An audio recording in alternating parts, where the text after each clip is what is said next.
If you are ready to learn exactly how to destroy every single seller objection, watch me give offers, actually showing my live offer presentation to motivated sellers, virtual wholesaling sellers, whatever type of seller possible. If you are ready to watch the full process of me actually giving offers to motivated sellers, give me any objection you want, anything you want. I'm going to show you what a live offer presentation should look like, really with the inside of wholesaling real estate. And we are going to show you, and I'm going to bring up every single objection you could even possibly get from a motivated seller and exactly how you can overcome it for wholesaling success. Guys, when you know how to talk to a motivated seller, when you know actually how to have a conversation and not lose out on the deal, to destroy your competition so you can sound as confident, as assertive, as good as possible, that is what I'm going to do. That is what I'm going to do today. For everybody right now, if you are ready to talk to sellers, actually give legit offers that work so you can have wholesaling success, this is the stream for it. This is where we're breaking it all down. So let's get it going. Let's talk about this and let's just get straight into this. In wholesaling real estate, you're going to have a lot of objections. You're going to have a lot of people say questions. And if you do not know how to answer these questions, you are a fish out of water. You are screwed. You're done. You really don't have much of an option here. And so what we're doing today is just going over how I give my offers to sellers, how you should give your offers to sellers, the different types of offers to give to a seller, right? There's standard lowball offers. There's standard ones, but really there's about 3 or 4 that we like. And then, I would say we'll break down 5 different type of offers, right? And a lot of them are going to be different, but what we're going to do is go over the objections first. And then objections just over the phone, right? Or in person, right? Because you're going to get these objections when talking to the seller before you give the offer. So we're going to break those down. Then we're going to get into me just giving the offer. When talking to the camera, the camera is going to be the motivated seller. You're going to watch behind my shoulder talking to sellers and getting wholesaling deals done and having the best success possible. So let's talk about this. Let's get into it. And let's bring out the first objection, right? So I'm talking to a seller. They say this question, right? The one thing we have to make, and we are alert for everybody right now that's like, oh, maybe I don't want to. No. This is a number 1 rule before we break this all down. And you need to write this down. If you have not have this written down, you are screwed on your wholesaling deals. Condition the seller. Let me repeat myself. Condition the seller. 80% of these objections that I'm going to show you today, and 80% of the reason why you guys can't go out here and close your motivated seller is because you do not condition the seller. Let me repeat myself one more time. The reason why you struggle when you go to the seller appointment or you're virtually wholesaling, you're talking, and the seller just, you don't get the deal or the deal magically goes to somebody else.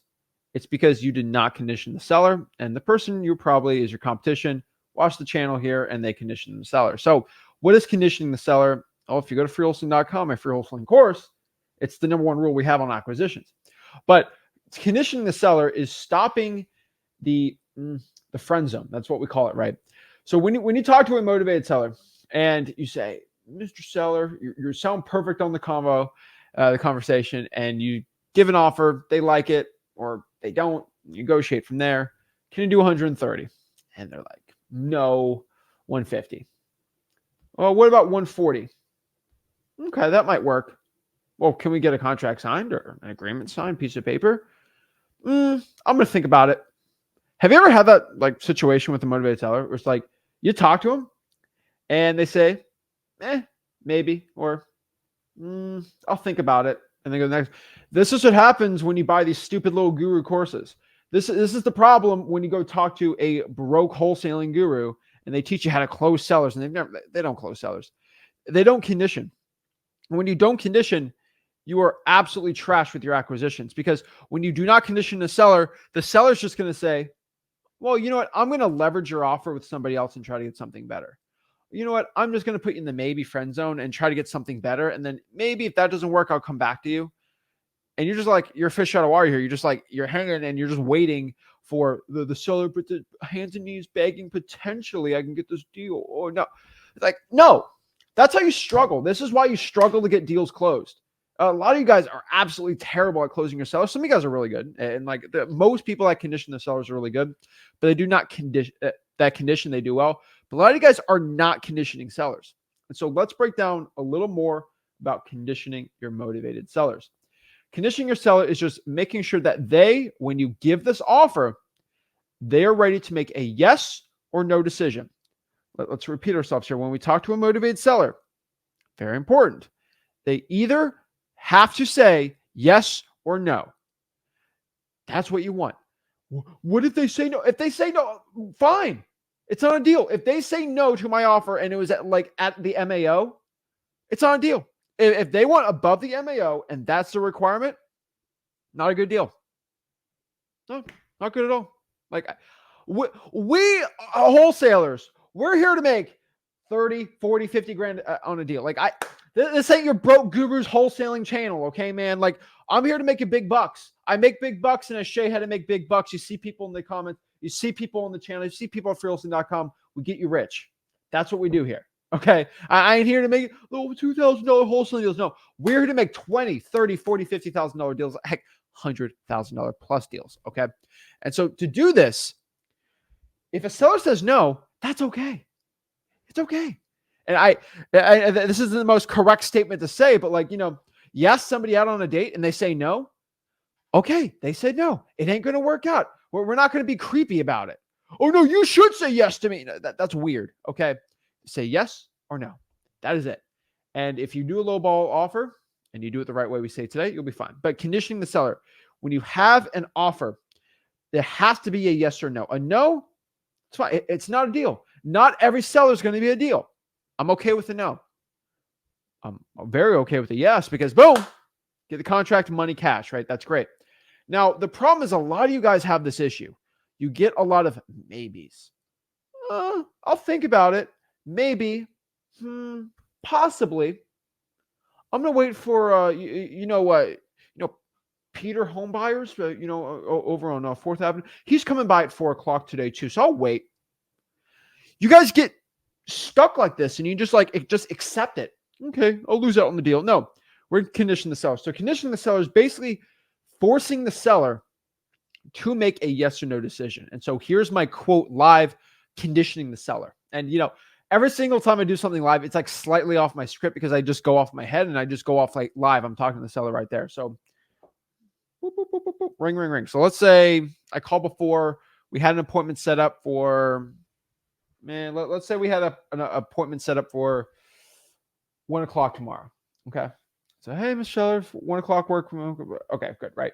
And so I call him up. It is currently 10 a.m. And so I got an appointment at 1. This is when I do it. I'm going to call the seller up. I'm going to say this. Hello. Hi. Hey, John. Hey, John. How's it going? This is Zach Ginn. How are you doing today? Hey, just confirming we're all good for 1:00 tomorrow, right? All right. 1:00 today. Are we all good for 1:00 today? Perfect. Well, what I'm going to do is I got to see other properties and I'm going to head over there right at 1. Hey, one really quick thing, John, just so I don't waste your time or my time. When I go there, are you ready to make a yes or no decision on selling the property? I'd hate to go there and you're not ready and I only go in the house once. Are you ready to make a yes or no decision on selling? Yes? Okay, perfect. Simple, right? And so let's do another one, right? And so let's say I'm calling the day before. Okay, so day before, not after, Hey, Michelle, hey, just confirming we're all good for 1:00 tomorrow, Peter? Okay, perfect, Peter. Well, Peter, one thing I got to do is just when I go to these houses, I only go once. I'm not here to come in and out, look at the house 5 or 6 different times. I'm very busy.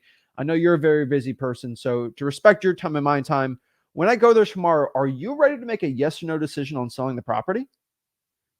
You are not. Your wife, she's out of town. Oh, okay. Well, let me know when Sheila's back in town. And when she's back in town, we can go and see the house. I just hate to go there. We agree on something. And then, Sheila's not okay with it. She feels left out. I'd hate to see that, happy wife, happy life. Ha ha ha. Great. And so, it's kind of stupid, but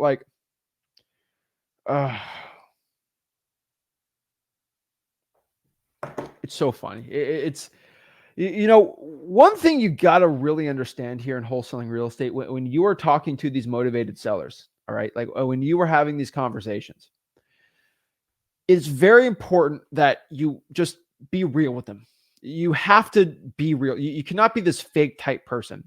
And so the way that I talk, maybe that's not the way you talk. Maybe that's not the way the average person talks. I'm a crazy person. Everyone knows that. But that's the way I talk. And I'm very genuine the way I do it. And I've had that conversation on the phone a lot of times. All right. And so the point of that conversation is they're ready to make a yes or no decision on selling. And so this is why I'm taking a lot of time on just conditioning the seller, because 90% of your bad ways of you not getting the deal is straight up from you not conditioning the seller. So let's go over this one last time. You and I, we're going to speak in the microphone right now. We're going to speak to the camera, and then we're going to get the other objections. Hey, Mr. Seller, before I go see you on the property tomorrow or 3:00 today or whatever, just so I don't waste your time or my time, are you ready to make a yes or no decision on selling the property when I'm there? Yes? Perfect. Well, I'll see you there at 4. You're not? Why are you not ready to make a yes or no decision? Well, I don't want to go there multiple times, waste your time or my time. Whenever you're ready, please let me know. You do not want to go there if they're not ready to make a commitment, if they're not ready to make a yes or no decision. Okay. This is like, I guess, proposing to someone. You either want a yes or a no. You don't want a maybe. Like, what's a maybe going to do, right? Condition the seller. That'll help you out. So now we got conditioning the seller down. Hopefully you guys said it very slow. Hopefully you really understand this. And we can break this down and break down, honestly, the objection. So now we're talking to sellers. We have people talking. Let's get it going and let's talk about this. So, objection. Pretty simple. Zach, your offer's way too low, man. Or you want that little for my house? I mean, this is an objection people get so scared over, right? They get so flipped out. They get all freaked out and stressed out. Your offer's too low. That's what I always say. Okay, well, what offer works for you? That's it. Well, you give me a better offer. Well, I did give you an offer. $110,000 for the house. You think it's too low? I'm curious. What do you think it's good for? Or what offer works for you? Instead of just shut up and let the person speak, maybe they say 130. Well, how did you come up with that? And you let them talk. And from there, you just negotiate. Well, Mr. Seller, I would love to be at 130,000 on this house. I would love to do it. And trust me, I would love to give you more money. But here's the problem. It needs a new AC. The roof's going to cost me 15 grand at minimum to repair. Okay. Heck, I might have to replace it at 25,000. This kitchen, between you and me, Mr. Seller, I love the kitchen.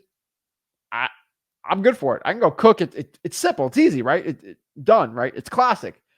The problem is when we buy this house, we bring renters in. You got these new millennials, right? They're 30, 35.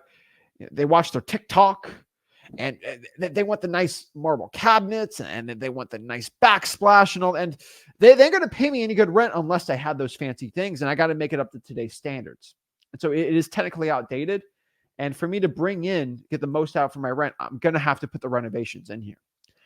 And unfortunately, if I paid you 130, if you had the nice renovated everything, I would love to, but unfortunately like that. Seller, I mean, you see the mold everywhere. Like it's going to cost me a lot of money to fix this. There's holes everywhere on the ceiling. And, I can go on and on about the problems, but one thing you want to do is you don't want to be combative with these sellers. You don't want to be like, you're wrong and I'm right. Because sellers, they want to feel like they're right. They want to feel like they have some control, right? And the one really cool thing I always do is, I would love to. Trust me, I want to help you out. I'm be the nice guy, but unfortunately, it's out of my control. It's because of this, and this, the issues on the property. And that's usually how I get a seller down if they think the offer's too low. And I'm like, well, they're like, yeah, I didn't think about how the roof does need. Some sellers, honestly, they know it's worth 130 and they want it for it. Or maybe it's worth 110, but they want 130 for it. But they don't realize the cost of things.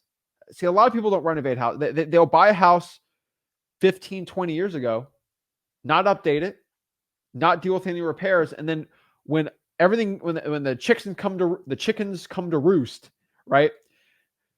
They're like, wait, this is how much it costs to repair a roof. This is how much it costs to redo a roof. I've never redone a roof before. I've never updated a kitchen before. And sometimes I have to go look up what the cost of things are to really understand, like, oh, wow, Zach's not doing this to go out here and be like really mean. Zach's not, they have to understand you are not giving this lowball offer because you're like this jerk or you're this really mean and rude person that's just, it's all about the money. It's all about the money. Right now. That's not what you are, right? But the seller sometimes might come off that when you have like a lowball offer that's off of their expectations. And if you can just give some explanation, some logic of how to do it, you'll do well. And so there is a three-pronged process. And if you want to write this down, this is really important. We tell this to all of our acquisitions people. When you're talking to a motivated seller, their decision to go with your offer, the decision to sign an agreement, a contract with you, is based off of three key things. And they go through a process. There are three, I don't know the best way to describe this, but like there's basically three matrices. That's the best definition of it, of why a seller chose to go with you. They make a decision to go with your offer, either from number one, emotion. I would say about 80% of all sellers decide to sell based off of emotion. I'm sick of this. I want to get rid of it. They decide to get rid of it for cash from emotion. That's how most people do it. 10% of your sellers are going to decide to sell strictly based off of logic. This is a logical decision. This makes sense. You guys probably know that. A lot of you guys are very logical. Most sellers are logical, not motivated sellers, but people that sell houses, logical. I have a house. I want the most of the house, so I get the most money. They go with a realtor, right? The problem is you're not dealing with those type of people. You're dealing with people who are based off of emotion. Ugly house, they want to get rid of it. They don't want to deal with the work, right? Analytical people, off of logic. And then 5%, no, I would say 15% logic, then 5%. This is the last part. This is the part that really nobody understands. Most people go with emotion. Maybe they decide emotionally, yes, I want to get rid of it. Then they have to logically decide to want to get rid of the property. Logically get rid of the property. Logically understand that's the right decision. And then the last part is fear. Fear is the last part of a selling point that people make decisions in wholesaling to sell their house. Fear. The market's going to go down. I better sell now.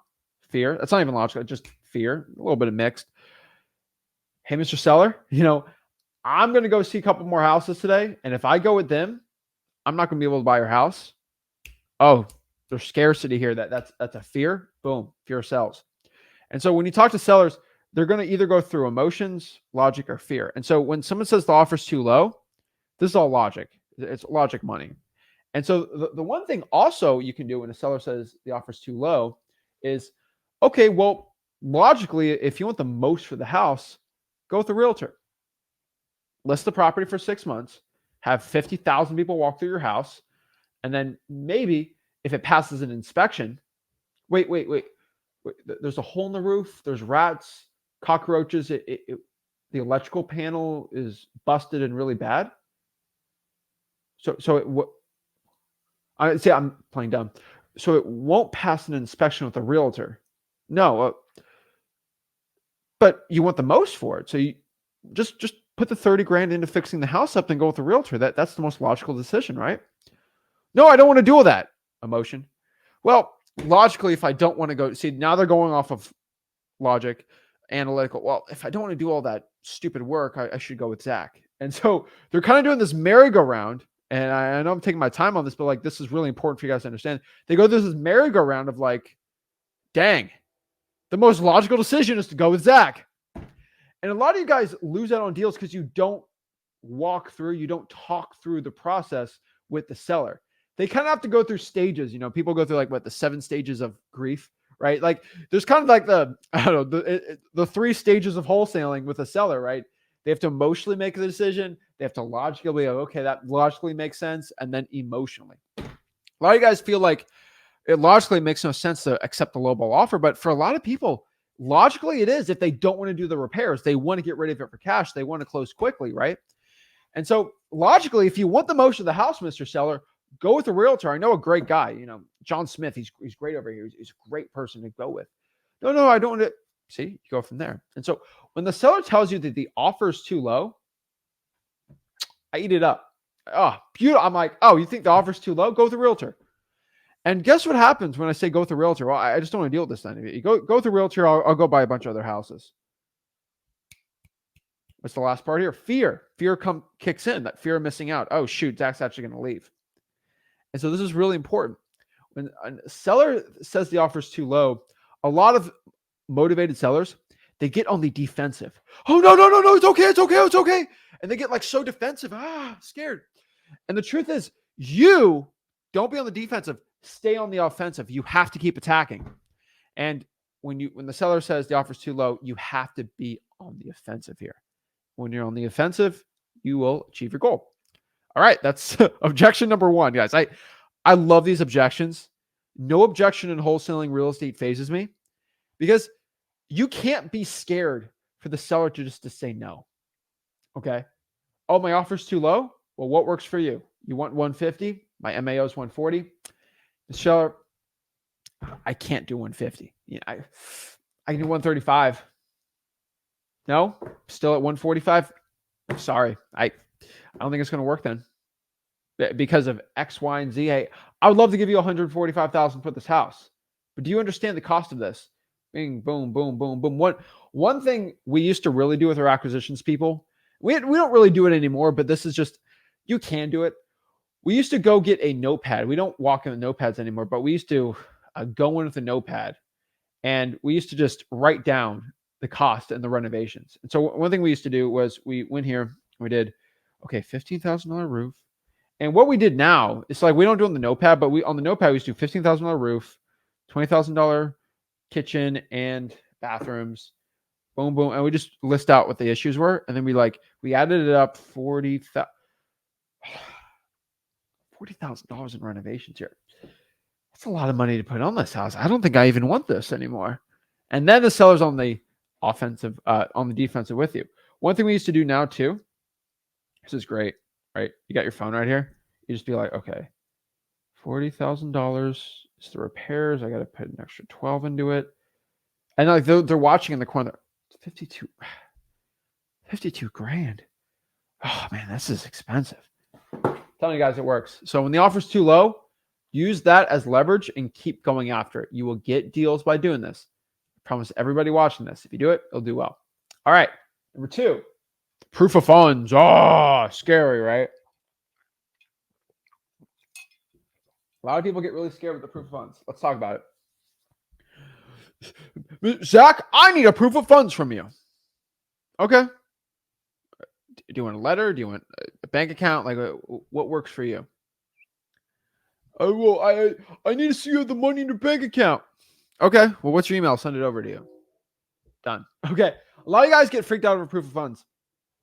You can use your partner's proof of funds. Okay. What I'm going to do is send over my partner's proof of funds. We buy it together.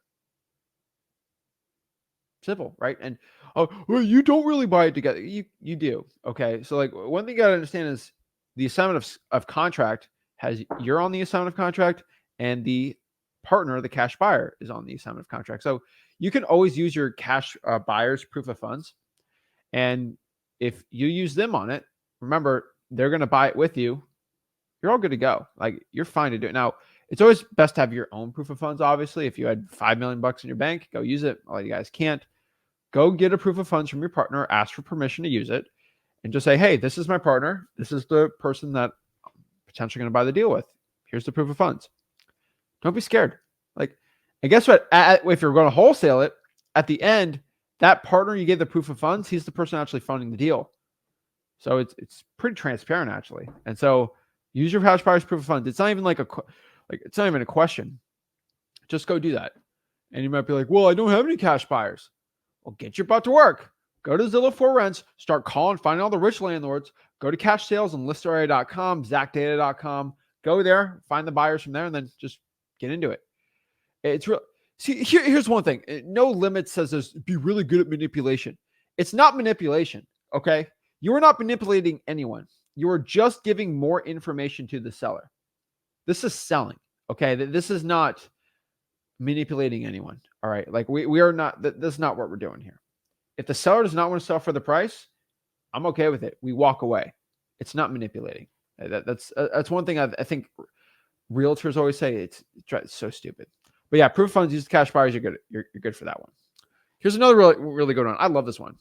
Give me an offer. Give me an offer, Zach. Give me an offer. Stop with this. Give me an offer right now. I need an. And you're going to deal with a lot of really dominating personalities when you're cold calling, talking to sellers. There's going to be a lot of very aggressive people. Give me an offer. Give me an offer. Zach, I don't want to hear you think. Give me an offer right now in my house. It's 123 Main Avenue. Give me an offer. And like, geez, Louise, man, like chill out. A lot of people get super aggressive. And I think a lot of you guys are like, yeah, I know exactly what he's talking about, right? And a lot of you guys just curl up sometimes and be like, oh, I don't know what to do. And even where some of y'all just spit out an offer. And it's like you lose all your leverage on the deal. And it's like, what are you going to do? Terrible. Trash. So when someone is really aggressive with me, I'm not a very aggressive type personality person, like, right? And you know who I'm talking about, like these type of people. So I'm in Florida. A lot of these type of people are New Yorkers, okay, specifically the Bronx and Brooklyn. All right. I don't know what's up with those boroughs, but those people that move down to Florida, they are super aggressive, like super aggressive. All right. It's like ridiculous. All right. Like it's insane. And all of them are like this. And so like, I'm used to it. All right. It drives me nuts. What's your offer? What's your offer? What's your offer? That's what I do. Well, when someone screams that at me, I use what we call the car analogy. The car analogy is the best analogy you could ever use to get somebody off their high horse on the offer. So what is that? This is it. What's your offer? What's your offer? What's your offer? Hey, MSR. I would love to give you an offer right now. But let me ask you a quick question. Then we can talk about it. Oh, okay. What's the question? Right. And they're expecting you to ask a question about the house and calculate it right there. Right. Have you ever test driven a car? What? What do you mean? Have you ever bought in a car and test driven it? Duh, of course I have. What's my offer? Right. That's what you get. Well, if I'm buying a house, kind of like buying a car, except a lot more expensive, I'm going to have to test drive it. Like you obviously just don't see a car and then buy it sight unseen. You got to test drive it. You got to look at it. You really got to make a decision. I mean, Mr. Seller, the reason why I buy real estate, frankly, is I'm not buying stocks. I'm not buying all these things I can't see. I want to see what I'm looking like. I want to see what it looks like. So unfortunately, I would love to give you an offer right now, but I got to go see it. I mean, if you want an offer right now, what's your address? I can swing by in about an hour. Whoa. You know, I guess that makes sense. I'm not available right now, right? And then they get a lot more on the defensive. And so basically, let's do another example. You know, I can do other ways. But like, okay, what's your offer? What's your offer? What's your offer? Well, Mr. Let me ask you a quick question, but before I tell you about the offer and everything. Oh, okay, what is it? Have you ever bought a car? Yeah, I've bought in a car before. Well, when you bought the car, did you test drive it? Yeah, I test drove it before I bought it. Well, that's what I want to do too. Like I would love to go buy the house from you, but like I'm a man of my word. When I give you an offer, that's my price, and I do not back down. And I can tell you're a man of your word too. Yeah, of course I'm a man of my word. Well, man to man, if I want to look you in the eye and tell you I can offer you this and this is my offer and I'm not backing down from it, I'm going to have to see it. I really have to put eyes on it and I have to look at it. Does that make sense? Joe, that makes sense. Well, what's a good time for me to come by and actually look at the house? See, what you do is you flip that aggressiveness into setting the appointment. And for a lot of those New Yorkers, I make fun of them all the time, but like New Yorkers, they seem aggressive and nasty and all, but they're actually sweet people. Okay. It just is a little abrasive. But those New Yorkers that seem like those crazy, like aggressive type people, they have really good values. They honor their word. They're a man, women of their word, and they understand family and values and things like that better than anyone. And so when you can use that aggressiveness and like flip it on them and say, you're a man of your word, I'm a man of my word. Because of that, I have to go see the house. And so when I make you an offer, I can stay firm on that. They eat it up. They eat it up like candy. And that's how you do it. And so to give me the offer aggressive type people, they do it. And There is a alternative part of this too. I will tell you. When a seller says, no, no, don't come by the house. Give me an offer now. I don't waste my time. Well, if I can't look at the house and I can't see it sight unseen, I don't want to waste your time or my time. Like if you're not serious about me coming by the house and looking at it to give me a real offer, you're not really serious about selling the house then. Well, not really. Like, okay, that's what it is. Also, another question I get a lot on the direct mail is like, what's your offer? What's your offer? And we've really taught our acquisitions people when somebody's like really aggressive with that, just basically say this. Before I sent you that piece of mail, before you got this postcard, were you even thinking about selling the house? No, I wasn't. Just because I got this postcard, I was just asking. So you weren't serious about selling the house at all? Not really. I'm like, okay, well, I don't want to waste my time or your time. So boom, next call. The seller, before you call them, if they weren't even thinking about selling, it's not a good one. Not a good one at all. So the give me the offer thing's it's an easy one. Always a simple one. Can always overcome it with ease. But yeah, it's like give me the offer type people. Drive me crazy, but it works a lot, and always it's going to give you a lot of. It's always going to work. Don't worry about it. All right. So here's the next one. The other wholesaler offered me more. Roll my eyes every time I see this. You know, the other wholesaler offered me more. Come on. Right? This is a simple one. If another wholesaler offered you more money, go take it. But before you take it, this is what our company does, FYI. So, like, I'll give you a disclaimer of what my company does for it. And so, what we like to do is just destroy all of our competition. Just frankly, that's what we do. Okay. I hate to tell you, but like, we destroy our competition with this. We just basically say this. Yeah, you should just go with the other wholesaler then. Just really quickly, just ask that other person how many houses they bought in the past 4 months. Just ask them. Get the addresses. Let me give you mine. 1, 2, 3 man, blah, blah, blah, blah, blah. So this is my own personal market. Heck, I'll get more aggressive. If it's in a zip code that I've bought, say, so Mr. Seller, you know, our partner Zach, our company, we bought 3 houses last month in this zip code. Here's the addresses. Look it up. What I want you to do is ask the other person that's looking to buy your house if they've bought any houses in that zip code the past month. And what we I know this isn't good for most of you guys watching this, but like for the wholesalers that have a little bigger operations that are watching this, use this one. I can't sleep at night knowing I did not give this game out for you for free. The other wholesaler that quote offered me more, just say go with them. That's it. And you know, maybe you sometimes lose on the deal, but like it's a hard one. Like if they're not really conditioned, it's gonna be a tough one to do. But just try to get them conditioned and go on it. Like if you're serious about selling, make a decision. I'm not here to go play around with other things. If you're actually serious about selling, go see me at the house, right? But the other wholesaler offered me more. We sometimes do that. Also, on top of that too, it's like, well, if they offered you more and you actually trusted them, you would actually accept it. So obviously you haven't. When's the time for me to go by the house? If you're ready to make a yes or no decision, I can go meet you. If not, I can just go buy other houses, right? It's the only way to really answer that objection. And there's no like, no, don't go with them, please. What are you going to do? Beg? Like, no, that's not what you're doing. It's so stupid. It drives me crazy when he sees it. It just drives me crazy. But so many wholesalers, they don't do it. You just have to be serious about what you're doing and you should be doing. All right, so let's do the next one here. This is not an objection, but this is a question I get a lot is like, you know, Zach, what's the process? Like, what's the process to talking to motivated sellers? What's the process of this whole thing? You're saying you're buying houses for cash. I don't understand. Is this a realtor thing? Hey, Michelle, that's a great question. Well, let me just talk about the whole process. What we do is if you want to sell your property, we want to buy it. So we have cash. We're looking to buy houses. And so that's pretty much it.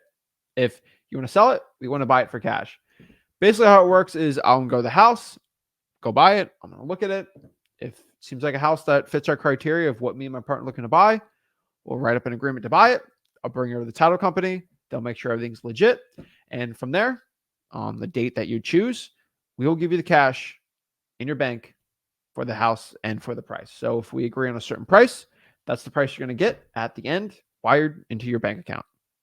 Pretty simple. That's the process. Now, I know between you and me, it's a little more complicated than that. But honestly, for the seller, you are making it simple. Me and my partner, John or Rick, we're looking to buy a couple houses for cash. If you want to sell it, I can go by the house, look at it. If it works, we'll write up an agreement to buy it. I'll send it over to the title company. They'll take care of the rest. They'll make sure the title's all good. You don't really have to worry about any of that stuff. I'm paying for it. And then at the date that you choose, we'll close on the property. I bring the money to them. They wire it into your bank account. You get the money. And so the way it works is I go by the house. If we agree on it, whatever price we both agree on, that's the money that gets wired in your bank account at closing. Done. And I know I really oversimplified the entire process, but you do not want to overwhelm your seller with anxiety. You do not want to overwhelm your seller at all with this. And when you make the process simple, it's good. Okay. When you say, we'll write up a contract and then title's going to do the title work. And then we got to go to a due diligence period. And then we're blah, blah, blah, blah. You're going to overwhelm the seller. And when a seller's overwhelmed and stressed, they're not going to go with you. And you lose out on the deal. It's insane the amount of motivated sellers that don't know how to answer that. Drives me nuts. But guys, just tell them the process, make it simple. Practice too. You really got to practice. Here's another objection. This is an objection that grinds my gears. It really not upsets me, but like, it's like, come on. And so I kind of lied a little, not lied, but like when you tell a seller, will you make a yes or no decision? Sometimes there's only one like maybe that you have to accept. And this is, yes, I decided I'm going to go with you, but I can't sign it until my attorney looks at it. And if you're outside of an attorney state, this is like, it's like, makes me want to scream. It's a really annoying one, but it's one that you have to accept. And when you have to understand how to talk around and talk to. What do I mean by this? Well, let's explain this. Now, if the seller says, I agree on that $150,000 price, but I need my attorney to look it over. What they mean by that is they want to see if I'm freaking out over this. That is the honest dang truth. They want to see if I am flipping out of the attorney. Now, if I go and say, no, don't go to the attorney, don't look at it. It sounds suspicious, right? It sounds like, why does he not want an attorney to look at this? Is he doing something illegal? Is he trying to scam me? Some people think they're getting scammed all the time. People think they're always getting scammed. Okay. It's stupid, but it's absolutely true. Everyone thinks they're getting scammed. And so if you say, don't go to the attorney, don't have him look at it. Oh no, you sound legit like a scammer. Okay. And so you have to say, sure. What do you want? You want the contract from them to look over? Here it is. And what you're going to do specifically is you do not want to put the price of it, or you don't want to write anything on it. All you do is give a blank contract. Well, can you put the price on? No, because we're not ready for the price anymore. You want the attorney to look it over. And that's all you can do, right? I'll let you know that every attorney that reviews a contract always has a problem with it. You know why? Because contracts and attorneys are all stupid, like different. Okay. Every attorney, if you paid an attorney $500 to go look at a contract, do you think the attorney is going to say, yeah, it's good. Give me my $500. The person is going to be like, you scammed me out of $500. What are you talking about? You didn't even look. You just looked at it. You said it was good, but like, I feel like you needed to go like find something. Right. And so when an attorney does, they see it. They're like, well, legally, this is a legal contract, but you know, the way that I like looking at things is I would rather the earnest money be put on this section. And I'd rather put a line here saying about what happens with utility bills. And, you know, it's all like knick-knack stuff, right? And so like, you ever talk to somebody about their opinion on a football team or of a football player or a basketball player? Everyone's got little opinions, right? Like it doesn't really affect anything. So sometimes attorneys come back and says, I don't like the contract. No, you're going to use my contract instead. And I'm like, no. Let me ask you a question, Mr. Attorney. Is my contract legally enforceable? Yes or no? Don't give me a, what do you think? If we wrote this contract, me and the seller, Would it be enforceable in court? Would it be enforceable with the state of whatever state you're using? Well, yeah, it would, but I just rather you use something else. Yeah, no, I don't care. Okay. Like, that's it. It's like me saying, hey, I'd rather you drive a Lamborghini than driving a Toyota Camry. Well, Mr. Officer, is it legal for me to drive a Toyota Camry? Yeah, but I prefer you just drove the Lamborghini. It's like, no, I'm just going to go use my Toyota. Okay. That's what, like, that is the example I use. And it sounds stupid, but it's like, I can still use, they're both legal. So, like, why don't I use the simple and easy one? Right. And so a lot of attorneys get on their high horse. They want to be all this, and that. But between you and me, it's fine. So I need my attorney to look at this. Just say, okay, here's the contract. Make sure it's blank. Have them look it over. Half the time, they don't even have an attorney even looking at it. They just do it to see if you're scared, or they have a paralegal friend to look it over. It's fine. Okay. Don't worry about it. The problem is if you give a price to the attorney, they're going to say, well, I actually think the house is worth this much. And then they give their price opinion. And it's like, no, that I think they should give more EMD. I get that all the time. That's why I just leave it all blank, because they can't argue about that. And so I need my attorney to look it over, and then the seller doesn't want to pay the attorney twice to look it over. So it usually works out. Give them blank contract. That'll put you at the best advantage for still closing the seller and closing the deal. So that's what I use. Now, the one that grinds my gears. I'll think about it, or maybe no. Okay. I'll think about it, or maybe no. Whoa. All right. We're not playing this game here. This is not what we do in wholesaling. All right. If I have a seller who has the audacity after me conditioning them to say, I'll think about it maybe. Hey, whoa, Mr. Seller. Remember when you gave me your word? I go for the low blow. Okay, FYI for everyone watching this, I go for the absolute low blow with these sellers. Hey, remember when you gave me your word that you would make a yes or no decision? I'm not here to waste my time or your time. You said you'll think about it, but you agreed you would already make a decision here and now. I did. Dang, I did say that, didn't I? You did. So are you a man of your word? I'm a man of my word. Yeah, let's just go do it. I'll tell you, I have a lot of those type of sellers happen, like appointments and everything like that. And that's usually the in-person type thing.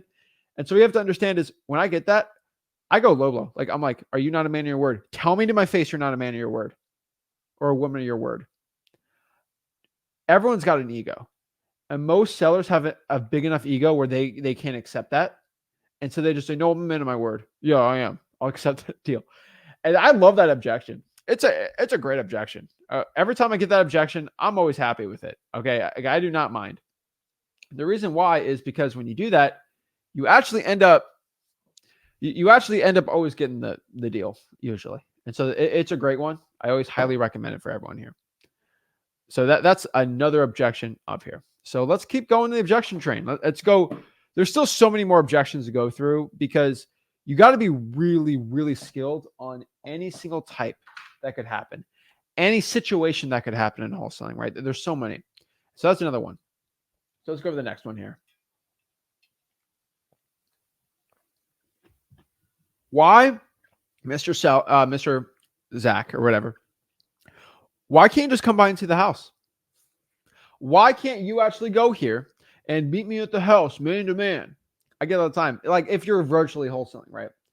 The best way for me to overcome this objection is just basically like, well, the way our company works is we're not here to waste time and we want to do this as fast and easy as possible. We agree on a price for the real estate, for the piece of house, and then we go and actually look at it. We trust your decision. We trust you telling us what the condition of the house is. It's always a trust thing between us when we're doing business. And the one thing we do is we always make an agreement up front. And once we make an agreement on the price, we look through it, and then we bring somebody to look at the house. We're not here to inspect it and nickel dime you, and that's not the way we work. If you just kind of put your foot down, usually it's fine. And like that's the best way to overcome that type of objection. So usually it doesn't work. But the reason why you do that, you just don't sound like a weird scammy salesman or sales type person. And so usually always ends up really well. And so that's one we always do here. So give me a second. We're going to go do the offer really quick. Check the lighting here. All right, good. All right, we had a little, I had to check a little button came on here. So just make sure we're good here. All right. So as you can see here, we got no, I ain't no fancy schmancy guru. I don't have 4 employees behind me right here. We're all looking at analytics, just me. And we're good to go. So let's kind of break down the offer. Okay, there's about a lot of offer methods, a lot of ways to offer a seller, but let's kind of go over my live presentation after all these objections are done of the offer. Now, my favorite offer, I could tell you, is it's my patented Zach Ginn, or I call it the Ginn because, I kind of did it with Rick too. So like, it's my patented one, and it's the offer I give the most. Now, it's not the only offer I give, but it is the offer I give the most of. And so let's kind of break down what it is. It's called the good cop, bad cop method. Okay. So let me write method on here.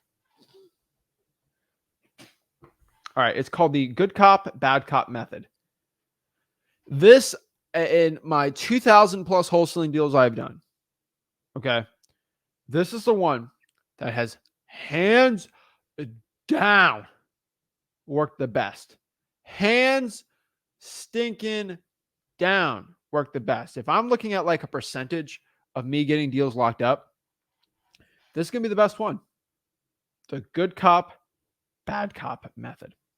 What is the good cop, bad cop method? The good cop, bad cop method is basically a method of me being a good cop and the bad cop being the mean person. And it has always worked in interrogations.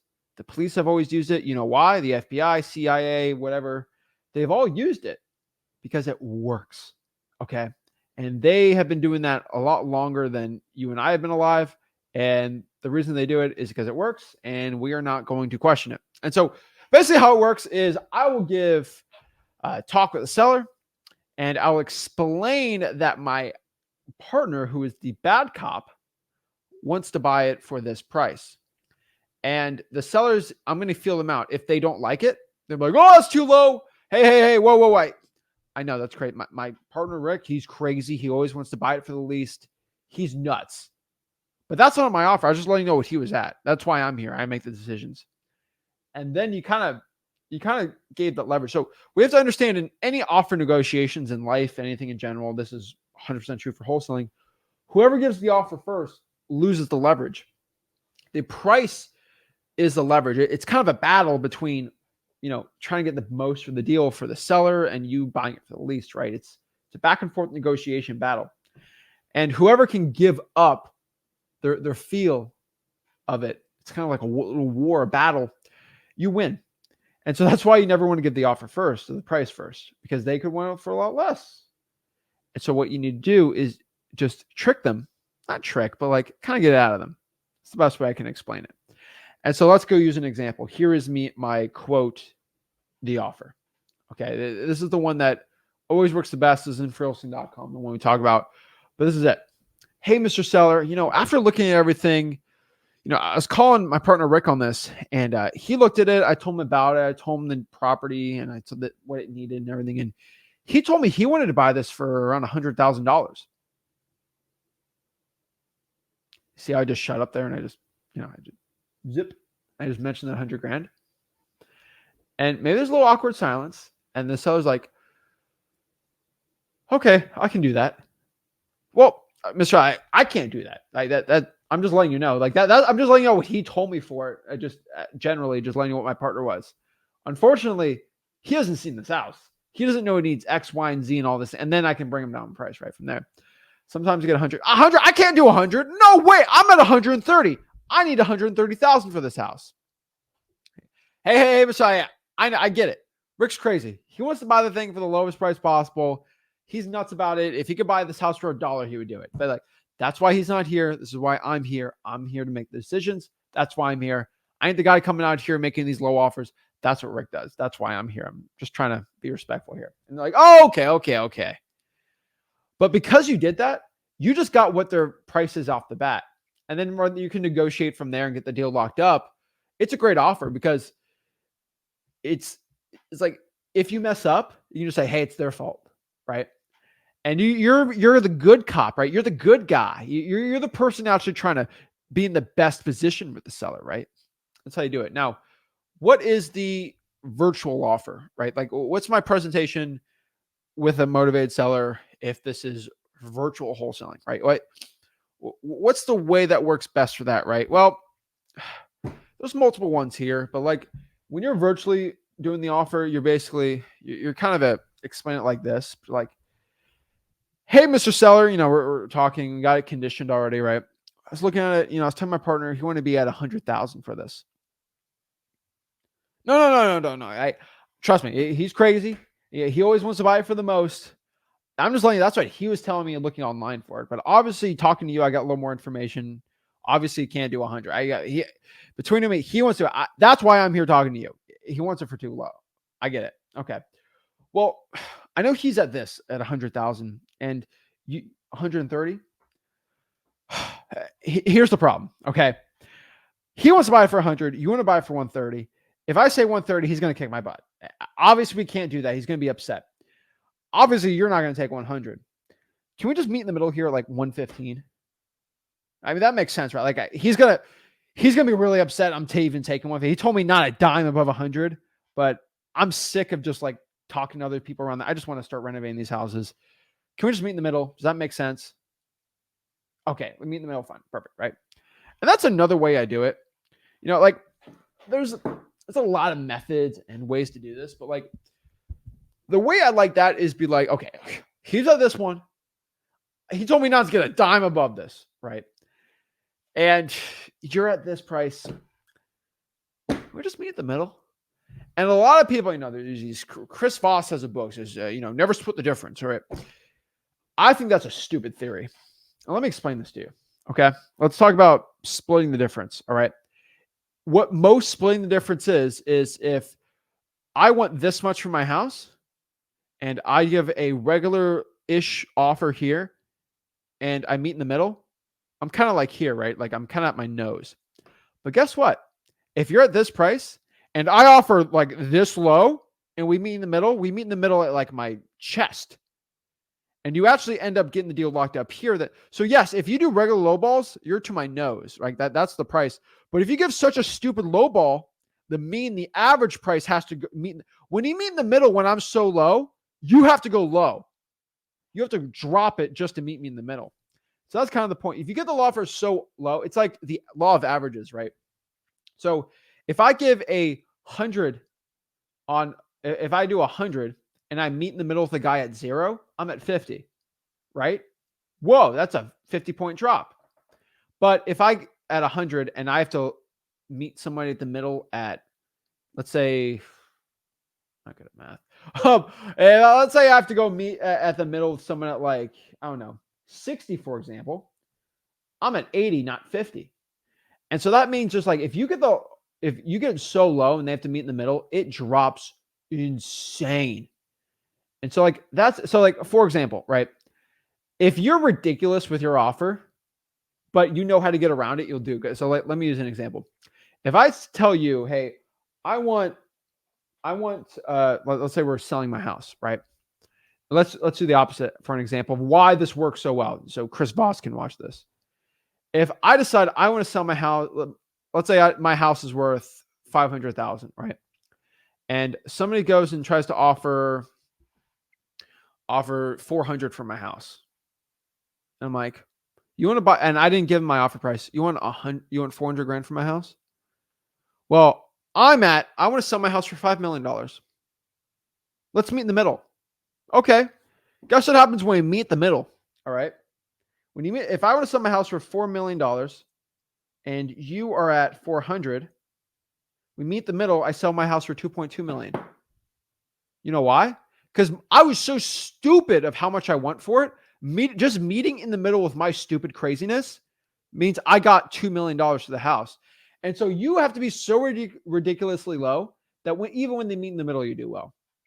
And so that's why meet in the middle always works well. I hate people that say, don't ever meet in the middle.